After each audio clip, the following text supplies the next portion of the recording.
గతంలో కూడా ఇదే మాట చెప్పారు 4 సంవత్సరాల 10 నెలల 10 రోజుల కింద. దాన్ని తూచా తప్పకుండా అమలు జరిపి 99% అమలు జరిపి ఇవాళ మళ్ళీ ముందుకు వచ్చాం.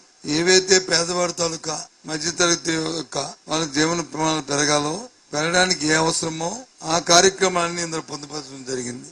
ఆ ప్రకారమే మళ్ళీ ఈసారి ఇవాళ అవన్నీ కొనసాగిస్తూ ఆ జీవన ప్రమాణాల పెరుగుదలను కొనసాగిస్తూ మన ఆత్మ గౌరవాన్ని పెంపొందించేటట్లుగా వాళ్ళ గౌరవాన్ని పెంపొందించేటట్లుగా పథకాలను కొనసాగిస్తూ ఇంకా కొన్ని ఇంప్రూవ్ చేసి కొన్ని పెట్టడం కూడా జరిగింది.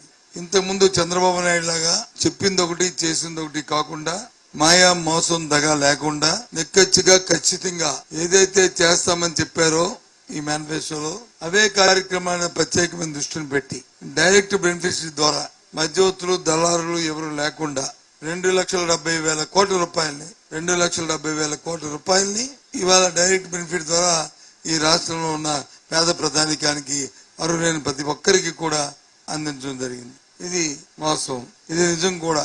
అదే ధైర్యంతో ముఖ్యమంత్రి గారు మీకు ఏదైనా ఒక మంచి జరిగితే నన్ను మళ్ళీ ఆశీర్వదించండి చెప్పడం కూడా జరిగింది. దాంట్లో అతిశయోక్తి లేదు. అంతేకాదు ఇవాళ ఏదైతే ప్రభుత్వానికి ప్రాధాన్యత అంశాలు ఏవైతే ఉన్నాయో విద్య, వైద్యం, ఆరోగ్యం, సంక్షేమం, అభివృద్ధి, వ్యవసాయం వాటి మీద ఈ 5 సంవత్సరాలు ప్రత్యేకమైన దృష్టిని 5 సంవత్సరాలు ఫోకస్ గా పెట్టడమే కాకుండా మరలా రాబోయే 5 సంవత్సరాలు వీటి మీద ఇంకా నేను పెద్ద దృష్టి పెడతాననే విషయాన్ని కూడా రాష్ట్ర ప్రజానీకానికి ఇందాకే 1 గంట ముందు ఆయన తెలియజేసిన విషయాన్ని కూడా మళ్ళీ ఒకసారి మీ ద్వారా నేను తెలియజేస్తున్నాను.